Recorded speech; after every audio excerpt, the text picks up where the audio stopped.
இந்த வேதனையை கர்த்தர் என்னை விட்டு மாற்றுவாரா? மாற்றுவார். உன்னை விட்டு மாற்றுவார், உன்னை விட்டு அகற்றுவார். நீயோ ஈசாக்கே, உன் வாழ்க்கையில் இதுவரை நீ அனுபவித்த ஏசேக்கு சித்தினா இன்றோடு முடிந்தது. கர்த்தர் உனக்கு சொல்கிறார், ரக்கபோத் துவங்கி விட்டது. உன் வாழ்க்கையின் வேதனை நீங்கி நீ மகிழ்ச்சியாயிருப்பாய்.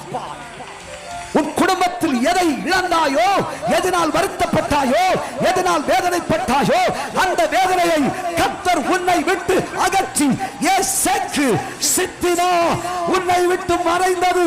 ரக்கபோத் ரக்கபோத் ரக்கபோத் துவங்கி விட்டது என்று கர்த்தர் சொல்கிறார். உன் வேதனை நீங்குகிறது. உன் வேதனையை கர்த்தரே மாற்றுகிறார். ஹல்லேலூயா.